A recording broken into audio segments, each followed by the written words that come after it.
here James talks about one of the problems with the different visualization techniques they have for lucid dreaming. In particular, though, the ones that where you're actively trying to visualize or imagine something as you're falling asleep. So like before you even hit stage 1 hypnagogic area, on your way there, you're actively trying to imagine something.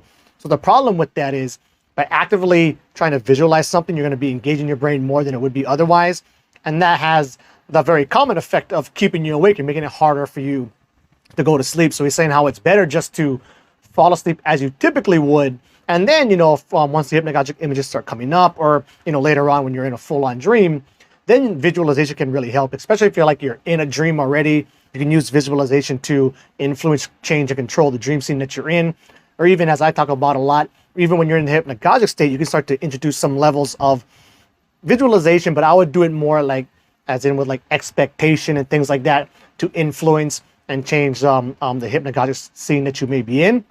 But anyway, he writes, I can think of few greater causes of distress to the beginner and intermediate lucid dreamer than visualization techniques.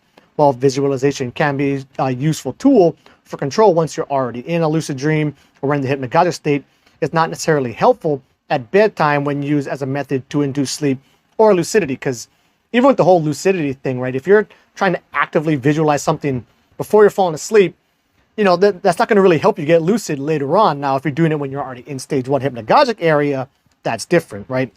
What else he writes in here? A couple more things. Well, I guess kind of the same stuff. Since the brain is more active while imagining than not, I believe it's better to save visualization for when you wake up during the night before induction attempts, or for when you are in the midst of hypnagogic imagery and then going forward after that.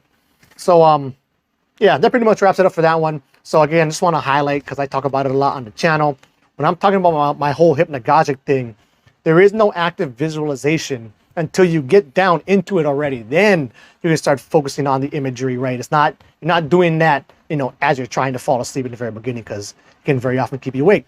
But also, even for what I talk about a lot too, is when you are doing the whole hypnagogic meditation thing, a lot of times when you're sitting there waiting for these images to come up, once they do pop up and you notice it, that can cause you to wake up too much and kick you back up out of it.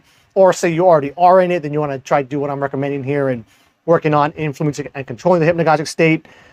That right there is a real knife edge as well, where you put forth too much effort, same like within a lucid dream as well, it actually causes you to wake up. So you really got to find that nice balance point. But anyway, that wraps up that one. Until the next video, keep the lucid dreaming practice and the hypnagogic practice legit.